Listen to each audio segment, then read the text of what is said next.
जय हिंद दोस्तों, स्वागत है आप सभी का आपके अपने परिवार द लॉजिकल साइंस में। मैं हूं आलोक सिंह आतिश और उम्मीद करता हूं आप सभी अच्छे से होंगे और आप सबों को भोकाल सीरीज़ का इंतज़ार होगा, क्योंकि कल भी वीडियो नहीं मिला था और आज भी आपको भोकाल सीरीज़ के टाइम में ये आपको लेक्चर मिल रहा है।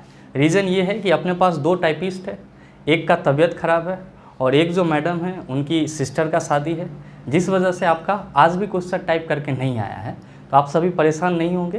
किसी दिन हम लोग भोकाल सीरीज़ के 2 लेक्चर देख लेंगे तो आपका जो 2 दिन पीछे हुआ है वो पूरा हो जाएगा।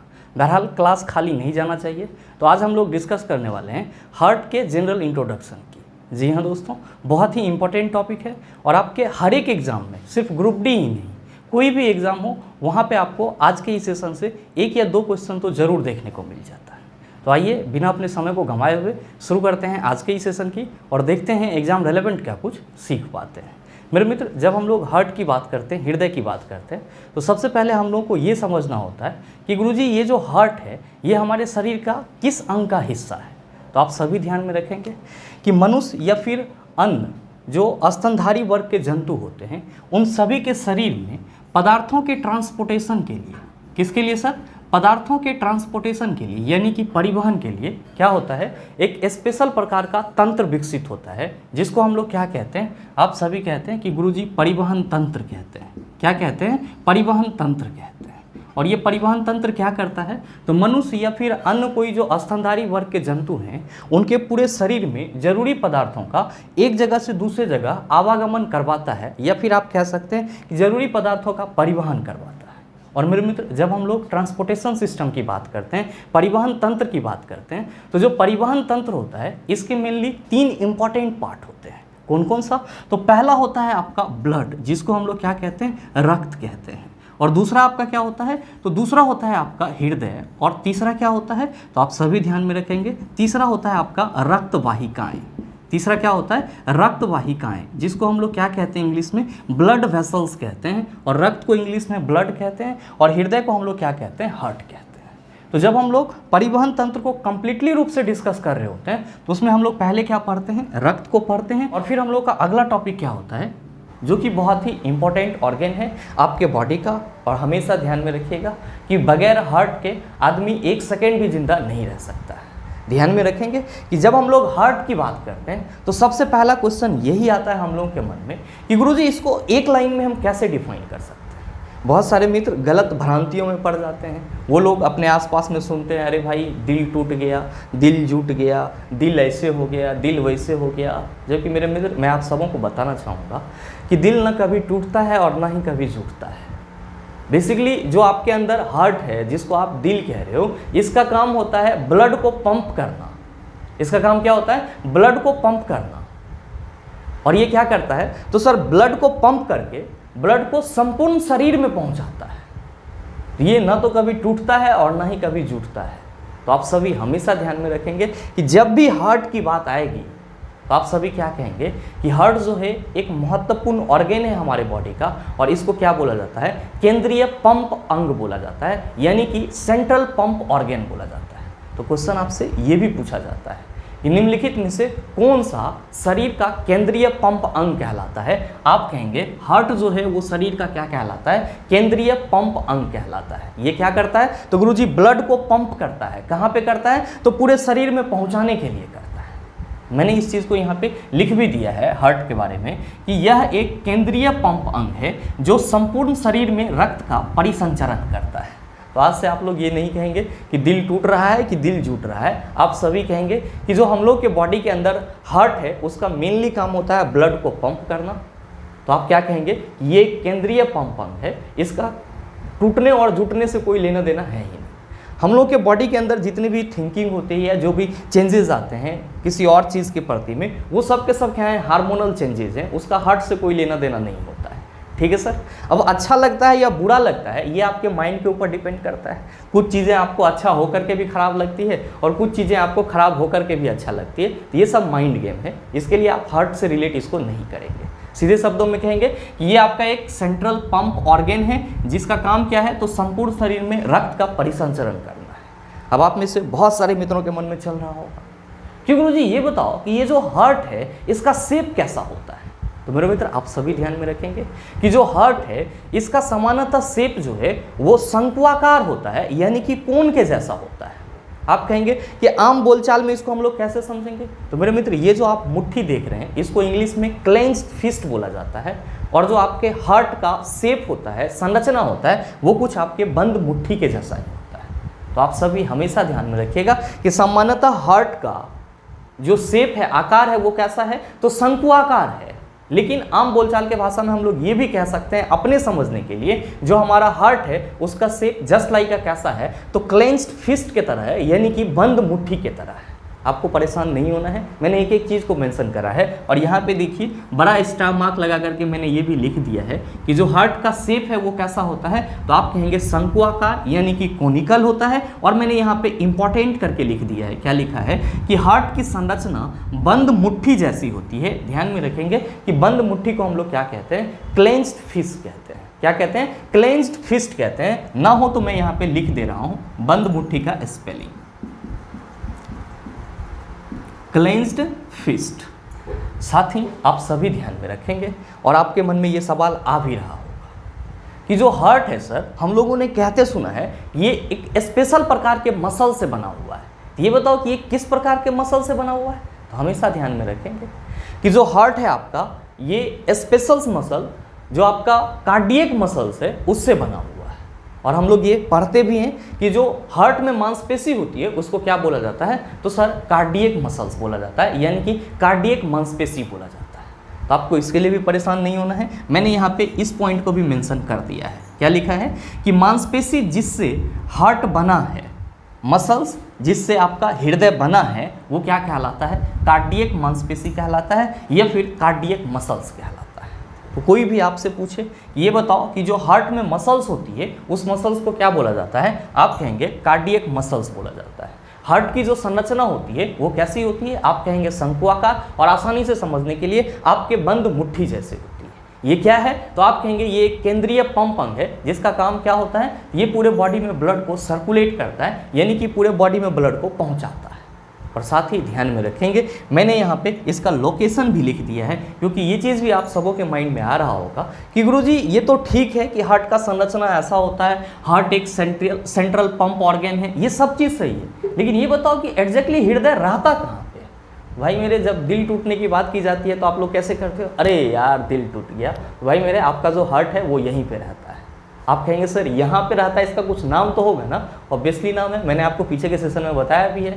ये जो आपका ऊपर वाला पोर्शन आपको कठोर नज़र आता है या कठोर महसूस होता है आपको, ऊपर वाले पोर्शन को क्या बोलते हो, तो सर इसको पसली बोला जाता है, यानी कि रीब बोला जाता है। तो जो आपका हार्ट होता है ये पसली के नीचे और फेफड़ा के बीच में स्थित होता है। तो मैंने यहाँ पे लोकेशन करके क्या लिखा है कि जो हार्ट है ये पसलियों के नीचे और साथ ही साथ फेफड़ों के बीच में होता है। तो कोई भी आपसे पूछे कि हार्ट कहाँ पे होता है, तो नो डाउट आप सबों को मालूम है कि हार्ट यहाँ पे होता है। इस जगह को क्या बोला जाएगा, आप कहेंगे सर ऊपर वाला जो है उसको पसली बोला जाता है, और ये पसली के नीचे और फेफड़ा के बीच में स्थित होता है। कौन सर, तो हार्ट। साथ ही आप सभी ध्यान में रखेंगे मैंने यहाँ पे इंपॉर्टेंट करके एक बहुत ही महत्वपूर्ण पॉइंट लिखा है।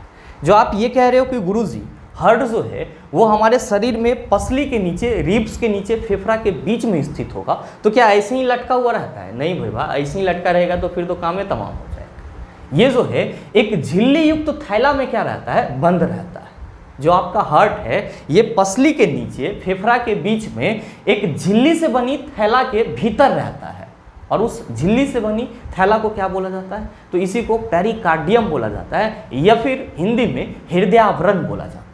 तो आप ये कह सकते हैं कि जो आपका हृदय है वो कहाँ पे रहता है, हृदय आवरण में रहता है, जिसको क्या बोला जाता है, पेरिकार्डियम बोला जाता है। और साथ ही ये जो हृदय आवरण है ये क्या है, तो आप कह सकते हो कि गुरुजी ये झिल्ली से बनी एक थैला है। ध्यान में रखेंगे मैंने सेम चीज़ को यहाँ पे लिख दिया है। क्या लिखा है कि हार्ट झिल्ली से बनी एक थैली में रहती है, जिसे क्या कहा जाता है, हृदय आवरण कहा जाता है, या फिर इसी को हम लोग क्या कहते हैं इंग्लिश में, पेरिकार्डियम कहते हैं। तो कभी कभी आपसे क्वेश्चन पूछा जाता है कि हार्ट झिल्ली से बनी एक थैला में होती है जिसे कहा जाता है, आप कहेंगे हृदय आवरण या फिर पेरिकार्डियम। मेरे मित्र आप सभी ध्यान में रखेंगे ये जो झिल्ली से बनी थैला के अंदर हार्ट रहता है उसमें क्या रहता है, तो गुरुजी इसी में पेरिकार्डियल द्रव रहता है जिसको हम लोग क्या कहते हैं, पेरिकार्डियल फ्लूइड कहते हैं। और ये क्या करता है, तो हृदय को बाहरी आघातों से बचाता है। तो आप सभी ना हो तो इस चीज़ को भी लिख लेंगे कि पेरिकार्डियम में क्या रहता है, तो पेरिकार्डियल द्रव भरा रहता है। पेरिकार्डियल द्रव भरा रहता है, द्रव भरा रहता है जो हार्ट को बाहरी आघातों से बचाता है, जो हार्ट को बाहरी आघातों से बचाता है। बाहरी आघात बोले तो चोट वगैरह से बचाता है। तो कोई भी आपसे पूछे कि ये बताओ हार्ट क्या है, आप कहेंगे ये एक केंद्रीय पंप अंग है जो क्या करता है, संपूर्ण शरीर में रक्त का परिसंचरण करता है, यह पूरे शरीर में रक्त को पहुंचाता है। साथ ही पूछेगा इसका शेप कैसा होता है, आप कहेंगे शंकुआकार, आसानी से समझने के लिए मुट्ठी के जैसी संरचना होती है। फिर क्या कहेंगे कि जो हार्ट है वो किस प्रकार के मांसपेशी से बनी होती है, कार्डियक मसल से बनी होती है, जिसको हम लोग हिंदी में कार्डियक मांसपेशी कहते हैं। और क्या कहेंगे कि जो हार्ट है वो हमारे शरीर में पसली के नीचे फेफड़ा के बीच में स्थित होती है। और ये जो पसली के नीचे फेफड़ा के बीच में स्थित होती है वो कहाँ पे स्थित होती है, तो एक झिल्ली से बनी हुई थैला में रहती है। और झिल्ली से बनी हुई थैला को क्या बोला जाता है, हृदय आवरण, या फिर इसी को इंग्लिश में पेरिकार्डियम बोला जाता है। और इसमें क्या रहता है, तो पेरिकार्डियल द्रव यानी कि पेरिकार्डियल फ्लूइड भरा हुआ रहता है जो हृदय को क्या करता है, बाहरी आघातों से बचाता है। आप कहेंगे कि गुरुजी ये तो हार्ट का एक जनरल इंट्रोडक्शन हो गया, लेकिन हमारे एग्जाम में तो हार्ट से संबंधित और भी कुछ इंपॉर्टेंट पॉइंट करके क्वेश्चन पूछे जाते हैं। तो मेरे मित्र इसके लिए आपको कुछ इंपॉर्टेंट पॉइंट को भी डिस्कस करना होगा हार्ट के जनरल इंट्रोडक्शन के साथ ही, ताकि जब भी आपको एग्जाम में हार्ट के जनरल इंट्रोडक्शन से किसी भी प्रकार का क्वेश्चन पूछा जाए आप उसका जवाब 100% दे पाओ। तो आइए अब हम लोग हार्ट से जुड़ी कुछ इंपॉर्टेंट पॉइंट को भी डिस्कस कर लेते हैं। लेकिन उससे पहले अगर आप सभी कुछ नोट डाउन करना चाहते हैं तो वीडियो को पॉज करके इन सभी चीज़ों को नोट डाउन कर सकते हैं। अब हम लोग डिस्कस कर लेते हैं हार्ट से जुड़ी हुई कुछ इंपॉर्टेंट जानकारी को। ध्यान में रखिएगा कि पहला मैंने क्या लिखा है, पहला लिखा है कि सामान्य मनुष्य के हृदय का वजन लगभग 300 ग्राम होता है।